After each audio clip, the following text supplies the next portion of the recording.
Naglalakihan at nagagandahan. Nakakita na ba kayo ng bulaklak na mas malaki pa sa mga payong?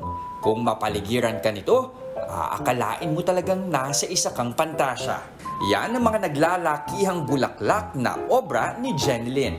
Gamit ang puhunang 10,000 pesos, itinayo niya ang JRM Arts and Crafts noong September 2022. Ang pangunahin niyang mga gamit, tela, at syempre, ang pagiging malikhain. Kalimitang ginagamit ang kanyang mga obra sa mga pangmalakasang event. Nagkakahalaga ang giant flowers mula 1,000 pesos hanggang 3,000 pesos bawat piraso. Kaya naman di na nakakapagtaka kung namumulaklak na ang kanyang negosyo ng 5 digits kada buwan. Tunay ngang nalalanghap na ni Jenilyn ang halimuyak ng tagumpay ng kanyang negosyo.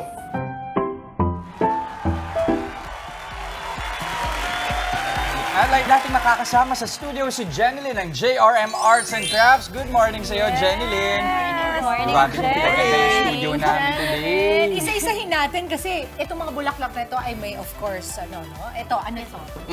So this is carnation. Carnation. Wait, bumubuka sila. Yes, at may ilaw. So I could imagine kapag sa gabi ang ganda rin ito, di ba? Ito, ano ito? Peony po. Peony. Chinese peony. Same po.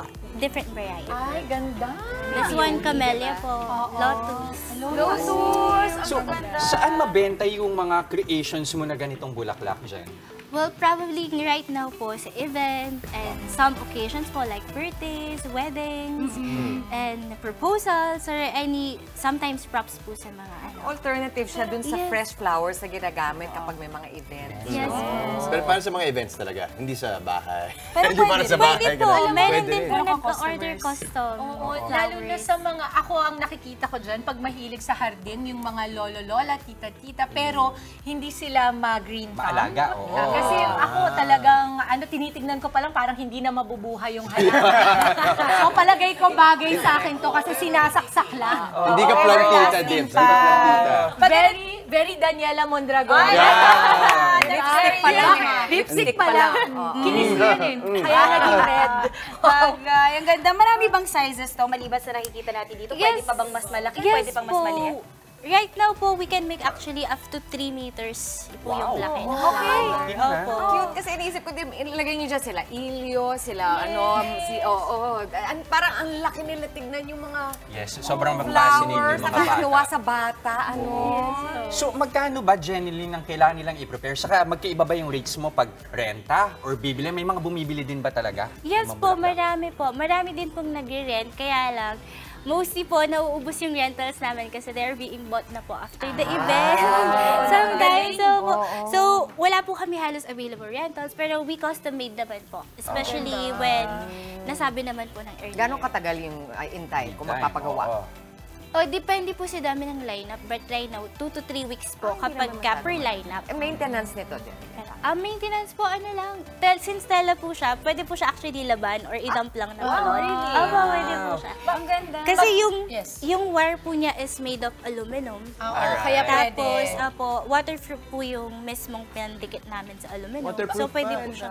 Pwede siyang outdoor? Ibig sabihin, pag nababasa, okay pwede lang po siya? siyang outdoor. Kasi nakita ko, Galing. pwedeng idea. Marami ngayon yung mga mami Airbnb, mga maliliit Yes. na mga staycation homes. Mga resort, At private. gusto natin lagi Instagrammable. Di ba gusto natin? Pwede may backdrop yan. Yes Gumagawa po. ba kayo ng gano'n? Yes Yung parang dikit-dikit nakaharap? Opo. oo. Yung malalaki po Galing. talaga. Ang Okay ganda. na idea yun, Dips. Yes, kasi, Actually, kasi ako kasi siguro dahil real estate yung kahit paanong negosyo namin, pag Ganun napaparenta yung ka, Oo. maganda talaga na meron kang spot sa little Bakura Hardin, pwedeng mag-picture ang pamilya. Yun Sa yung panahon pang-angit, ngayon, no? yun ang hinahanap. Okay, usapang kuryente, malakas ba to sa kuryente? Ano po, yung light po niya is LED light lang. And then parang mas malakas pa po yung electric fan. Oh, yun ang... Parang ano.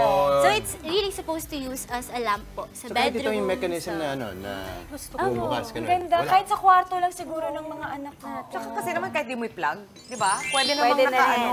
Pwede na. Steady lang siya. I wonder yung lakas ba ng ilaw niya pwedeng gamiting nightlight pag Yup, matutulog opo. ka? Good as nightlight din? Yes. Pero hindi naman delikado na No, iwang hindi po. nakasaksak Kasi all hindi night. po siya umiinit. Kasi since kung iinit po siya, very light lang po. Pero it's really for long term. Gumawa na kayo ng Anong klase pulsetya. tela nga pala yan, yung ginagamit mo? It's either organza po or chiffon. So, iba-iba. Depende sa Depende. design. Mamaya, Ayan, para sa mga kapatid natin na interesadong kunin ang serbisyo mo for events or di kaya magpa-order talaga ng bulaklak, paano kanila makukontakt dyan? So you can contact us po on our Facebook page, TikTok, or YouTube account po, which is JRM Arts and Crafts. So JRM Arts and Crafts po. So same lang po yun sa 3 accounts namin. Meron ka pa ibang products besides itong mga Yes giant po. flowers? Actually, I first started as an artist po. I do sculptures, paintings. So I'm more of interior. So ina-apply ko po siya every time I got client from different industry. Creative talaga. Ang galing-galing. Maraming salamat, Jenilyn ng JRM Arts and Crafts. Thank you very much. Mga kapatid, Jess De Los Santos po, huwag magpahuli sa mga umaaksyong balita at napapanahong issue sa bansa. Para sa mas malawak na balitaan, mag-subscribe at mag-follow sa social media pages ng News 5.